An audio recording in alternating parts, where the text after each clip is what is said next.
ಗರಿಷ್ಠ ಮುಖಬೆಲೆಯ ನೋಟು ರದ್ದತಿ ಹಿನ್ನೆಲೆಯಲ್ಲಿ ರದ್ದುಗೊಳಿಸಲಾಗಿದ್ದ ಟೋಲ್ ಸಂಗ್ರಹ ನಿನ್ನೆ ಮಧ್ಯರಾತ್ರಿಯಿಂದಲೇ ಆರಂಭವಾಗಿದೆ. ಬಹುತೇಕ ಟೋಲ್ಗಳಲ್ಲಿ ಮತ್ತೆ ಟ್ರಾಫಿಕ್ ಜಾಮ್ ಉಂಟಾಗಿದೆ. ಇನ್ನು ಚಿಲ್ಲರೆ ಸಮಸ್ಯೆ ಎದುರಿಸ್ತಾ ಇರುವ ಟೋಲ್ ಸಿಬ್ಬಂದಿ ಕೂಡ ಪರದಾಡ್ತಿದ್ದಾರೆ. ಈ ಬಗ್ಗೆ ನಮ್ಮ ಪ್ರತಿನಿಧಿ ಸುಬ್ರಹ್ಮಣ್ಯ ನೀಡಿದ ವರದಿ ಇಲ್ಲಿದೆ.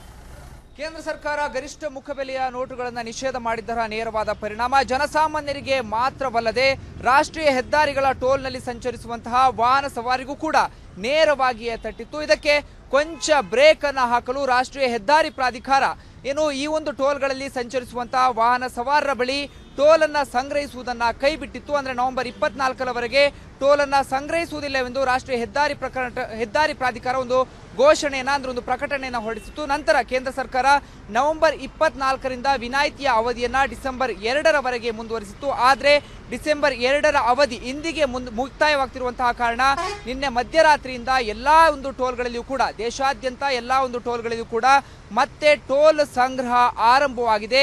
ಇದೀಗ ಅದರ ಒಂದು ದೃಶ್ಯವನ್ನು ತೋರಿಸುವಂತಹ ಪ್ರಯತ್ನವನ್ನು ನಾನು ಮಾಡ್ತೇನೆ. ಇದೀಗ ಎಲೆಕ್ಟ್ರಾನಿಕ್ ಸಿಟಿಯಲ್ಲಿ ಇರುವಂತಹ ಟೋಲ್ನ ಬಳಿ ನಾನಿದ್ದೇನೆ. ಇಲ್ಲಿಯೂ ಕೂಡ ನಿನ್ನೆ ಮಧ್ಯರಾತ್ರಿಯಿಂದಲೇ ಕೂಡ ವಾಹನ ಸವಾರರ ಬಳಿ ಟೋಲ್ ಸಂಗ್ರಹ ಆರಂಭವಾಗಿರುವಂಥದ್ದು.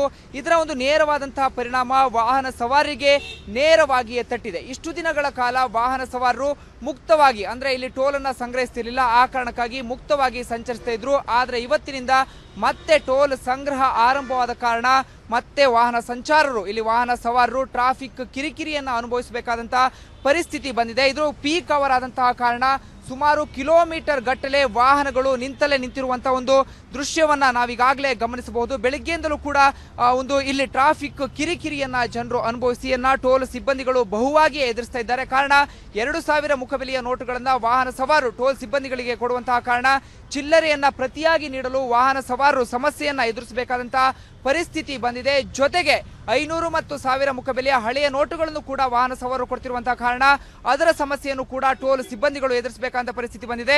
ಒಟ್ಟಾರೆಯಾಗಿ ನೋಡ್ತಾ ಹೋಗೋದಾದ್ರೆ ನಿನ್ನೆ ಇದೇ ಒಂದು ರೋಡಿನಲ್ಲಿ ಯಾವುದೇ ಒಂದು ಟ್ರಾಫಿಕ್ ಇಲ್ಲದೆ ವಾಹನ ಸವಾರರು ಸಂಚರಿಸ್ತಾ ಇದ್ರು. ಆದ್ರೆ ಇವತ್ತು ಸಂಪೂರ್ಣ ಚಿತ್ರಣವೇ ಬದಲಾಗಿದೆ. ಸುಮಾರು ಕಿಲೋಮೀಟರ್ ಗಟ್ಟಲೆ ವಾಹನ ಸವಾರರು ಟ್ರಾಫಿಕ್ ಕಿರಿಕಿರಿಯನ್ನ ಅನುಭವಿಸಬೇಕಂತ ಸ್ಥಿತಿ ಬಂದಿದೆ. ಅದಕ್ಕೂ ಮಿಗಿಲಾಗಿ ನಾವು ನೋಡ್ತಾ ಹೋಗೋದಾದ್ರೆ ಇಲ್ಲಿ ತುರ್ತು ಪರಿಸ್ಥಿತಿ ಅಂದ್ರೆ ಒಂದು ಅಗತ್ಯ ಸೇವೆಗಳಾದಂತಹ ಹಾಲಾಗಿರ್ಬೋದು, ತರಕಾರಿ ಆಗಿರ್ಬೋದು, ಹಾಗೆ ಔಷಧ ಸರಬರಾಜು ವಾಹನಗಳು ಕೂಡ ಕೆಲವೊಂದು ಟ್ರಾಫಿಕ್ ಮಧ್ಯೆ ಸಿಲುಕಿಕೊಂಡು ಕಷ್ಟವನ್ನ ಅನುಭವಿಸುತ್ತಿರುವಂತಹ ಸ್ಥಿತಿಯನ್ನು ಕೂಡ ನೋಡಬಹುದು. ಒಟ್ಟಾರೆಯಾಗಿ ನಿನ್ನೆಗೂ ಇವತ್ತಿಗೂ ಪ್ರಮುಖ ರಾಷ್ಟ್ರೀಯ ಹೆದ್ದಾರಿಗಳ ಸ್ಥಿತಿಯೇ ಸಂಪೂರ್ಣವಾಗಿ ಬದಲಾಗಿರುವಂಥದ್ದು. ನಿನ್ನೆ ಎಲ್ಲಾ ಒಂದು ಟೋಲ್ಗಳಲ್ಲೂ ಕೂಡ ವಾಹನ ಸವಾರರು ಮುಕ್ತವಾಗಿ ಸಂಚರಿಸ್ತಾ ಇದ್ರು.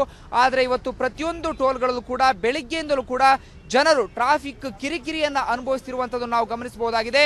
ಹಾಗೆ ಜನರು ನಿನ್ನೆ ಕೇವಲ ಬೇಗ ಮೂವ್ ಆಗ್ತಾ ಇದ್ರು. ಆದ್ರೆ ಇವತ್ತು 15ರಿಂದ 20 ನಿಮಿಷ ಪ್ರತಿಯೊಂದು ಟೋಲ್ಗಳಲ್ಲೂ ಕೂಡ ಟ್ರಾಫಿಕ್ ನಲ್ಲಿ ಸಿಲ್ಕೊಳ್ತಾ ಇದ್ದಾರೆ. ಒಟ್ಟಾರೆಯಾಗಿ ನೋಟು ರದ್ದತಿಯಿಂದಾಗಿ ಜೊತೆಗೆ ಟೋಲ್ ಸಂಗ್ರಹ ಆರಂಭವಾಗಿರುವುದರಿಂದ ಮತ್ತೆ ಜನರಿಗೆ ಸಮಸ್ಯೆ ಆಗಿರುವುದಂತೂ ಸತ್ಯ.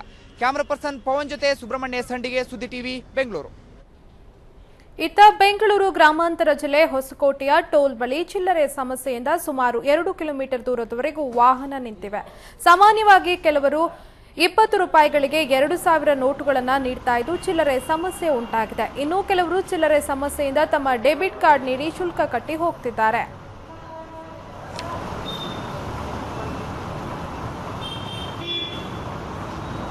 ಗರಿಷ್ಠ ಮುಖಬೆಲೆಯ ನೋಟು ರದ್ದತಿ ಹಿನ್ನೆಲೆಯಲ್ಲಿ ರದ್ದುಗೊಳಿಸಲಾಗಿದ್ದ ಟೋಲ್ ಸಂಗ್ರಹ ನಿನ್ನೆ ಮಧ್ಯರಾತ್ರಿಯಿಂದ ಮತ್ತೆ ಆರಂಭ ಆಗಿದೆ.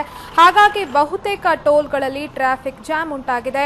ಇತ್ತ ಬೆಂಗಳೂರು ಗ್ರಾಮಾಂತರ ಜಿಲ್ಲೆಯ ಹೊಸಕೋಟೆಯ ಟೋಲ್ ಬಳಿ ಕೂಡ ಚಿಲ್ಲರೆ ಸಮಸ್ಯೆಯಿಂದಾಗಿ ಸುಮಾರು 2 ಕಿಲೋಮೀಟರ್ ದೂರದವರೆಗೂ ವಾಹನಗಳು ಸಾಲುಗಟ್ಟಿ ನಿಂತಿವೆ. ಹಾಗಾಗಿ ವಾಹನ ಸವಾರರು ಪರದಾಡ್ತಾ ಇದ್ದಾರೆ. ಇನ್ನು ವಾಹನ ಸವಾರರ ಬಳಿ 2000 ರೂಪಾಯಿಯ ನೋಟ್ಗಳಿರೋದ್ರಿಂದ ಅದಕ್ಕೆ ಚಿಲ್ಲರೆ ಪಡೆಯೋದಕ್ಕೆ ಅವರು ಸಮಸ್ಯೆ ಆಗ್ತಾ ಇದೆ. ಜೊತೆಗೆ ಟೋಲ್ ಸಿಬ್ಬಂದಿ ಕೂಡ ಅದಕ್ಕೆ ಪ್ರತಿಯಾಗಿ ಚಿಲ್ಲರೆ ನೀಡೋದಕ್ಕೆ ಪರದಾಡ್ತಾ ಇದ್ದಾರೆ. 20 ರೂಪಾಯಿ ಟೋಲ್ ದರ ಕೊಡೋದಕ್ಕೆ ಅವರು 2000 ಮುಖಬೆಲೆಯ ನೋಟ್ಗಳನ್ನು ನೀಡ್ತಾ ಇದ್ದಾರೆ. ಹಾಗಾಗಿ ಅವರಿಗೆ ಪ್ರತಿಯಾಗಿ ಚಿಲ್ಲರೆ ಎಲ್ಲಿಂದ ಕೊಡೋದು ಅಂತ ಟೋಲ್ ಸಿಬ್ಬಂದಿ ಪರದಾಡ್ತಾ ಇದ್ದಾರೆ. ಇನ್ನು ಕೆಲವರು ಡೆಬಿಟ್ ಕಾರ್ಡ್ ಇರ್ಬೋದು, ಕ್ರೆಡಿಟ್ ಕಾರ್ಡ್ಗಳ ಮೂಲಕ ಟೋಲ್ ಶುಲ್ಕವನ್ನ ಕಟ್ಟಿ ಮುಂದೆ ಸಾಗ್ತಾ ಇದ್ದಾರೆ. ಆದರೆ ಇದು ಸಂಗ್ರಹಕ್ಕೆ ಸಮಯಾವಕಾಶ ತೆಗೆದುಕೊಳ್ಳೋದ್ರಿಂದ ಕಿಲೋಮೀಟರ್ ಗಟ್ಟೆಯಲ್ಲಿ ವಾಹನಗಳು ಸಾಲುಗಟ್ಟಿ ನಿಂತಿವೆ.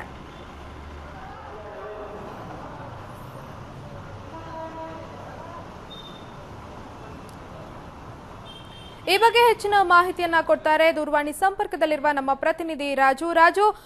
ಎಲ್ಲಾ ಕಡೆ ಇವತ್ತಿಂದ ನಿನ್ನೆ ಮಧ್ಯರಾತ್ರಿಯಿಂದ ಟೋಲ್ ಸಂಗ್ರಹ ಆರಂಭ ಆಗಿದೆ. ಹೊಸಕೋಟೆ ಟೋಲ್ ಬಳಿ ಕೂಡ ಚಿಲ್ಲರೆ ಸಮಸ್ಯೆ ಉಂಟಾಗಿ ವಾಹನ ಸವಾರರು ಪರದಾಡ್ತಾ ಇದ್ದಾರೆ. ಸದ್ಯ ಅಲ್ಲಿಯ ಚಿತ್ರಣ ಹೇಗಿದೆ? ನವ್ಯ, ನೀವು ರಾತ್ರಿಯಿಂದ ಹೊಸಕೋಟೆಯಲ್ಲೂ ಸಹ ಟೋಲ್ ಶುಲ್ಕ ವಸೂಲಾತಿ ಮಾಡ್ತಾ ಇದ್ದಾರೆ.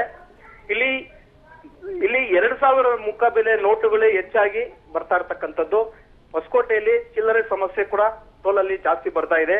ಕೆಲವರಂತೂ ಹಳೆಯ ನೋಟುಗಳು ನಿಷೇಧ ಆಗಿದ್ರು ಸಹ 500 ರೂಪಾಯಿ ನೋಟುಗಳನ್ನೇ ಸಹ ಕೊಡಲು ಮುಂದಾಗ್ತಾ ಇದ್ದಾರೆ. ಆದ್ರೆ ಟೋಲ್ ಅವರು ಅದನ್ನ ನಿರಾಕರಿಸಿದಾಗ ಚಿಲ್ಲರೆ ಸಮಸ್ಯೆ ಕೂಡ ಉಂಟಾಗ್ತಾ ಇದೆ. ಆದ್ರೂ ಸಹ ಇಲ್ಲಿ ರಾತ್ರಿಯಿಂದ ನಡೀತಾ ಇರ್ತಕ್ಕಂಥದ್ದು ಸುಮಾರು 2 ಕಿಲೋಮೀಟರ್ ವರೆಗೂ ಟೋಲ್ ಅಲ್ಲಿ ಟ್ರಾಫಿಕ್ ಜಾಮ್ ಆಗಿರ್ತಕ್ಕಂಥದ್ದು. ಚಿಲ್ಲರೆ ಸಮಸ್ಯೆ ತುಂಬಾನೇ ಕಾಡ್ತಾ ಇದೆ ನವ್ಯ ಇಲ್ಲಿ. ಆದ್ರೂ ಡೆಬಿಟ್ ಕಾರ್ಡು ಮತ್ತೆ ಕ್ರೆಡಿಟ್ ಕಾರ್ಡ್ಗಳನ್ನು ಸಹ ಉಪಯೋಗಿಸ್ತಾ ಇದ್ದಾರೆ. ಆದ್ರೂ ಟ್ರಾಫಿಕ್ ಸಮಸ್ಯೆ ತುಂಬಾನೇ ಕಾಣ್ತಾ ಇದೆ ನವ್ಯ ಹೊಸಕೋಟೆಯಲ್ಲಿ. ಧನ್ಯವಾದ ರಾಜು ನಿಮ್ಮೆಲ್ಲ ಮಾಹಿತಿಗಾಗಿ.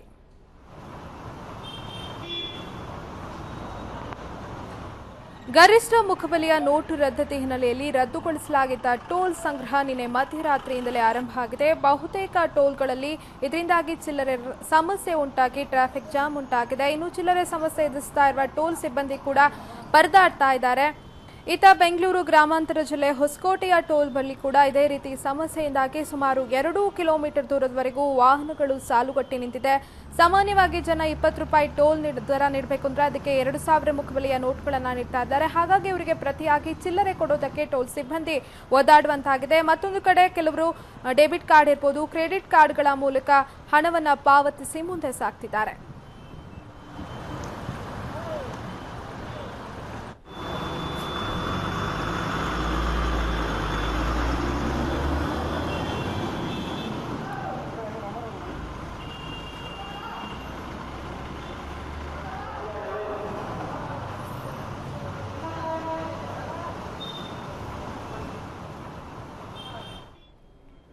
ಇತ್ತ ಚಿಕ್ಕಬಳ್ಳಾಪುರದಲ್ಲೂ ಟೋಲ್ ಸಂಗ್ರಹದಿಂದಾಗಿ ವಾಹನ ಸವಾರರು ಪರದಾಡೋ ಹಾಗಾಗಿದೆ. ಟೋಲ್ ಗೇಟ್ ಬಳಿ ವಾಹನಗಳು ಸಾಲುಗಟ್ಟಿ ನಿಂತಿವೆ.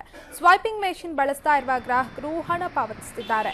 ಇನ್ನು ಟೋಲ್ ಸಿಬ್ಬಂದಿ ನಿಧಾನವಾಗಿ ಕಾರ್ಯನಿರ್ವಹಿಸ್ತಾ ಇರೋದಕ್ಕೆ ವಾಹನ ಸವಾರರು ಆಕ್ರೋಶ ವ್ಯಕ್ತಪಡಿಸಿದ್ದಾರೆ.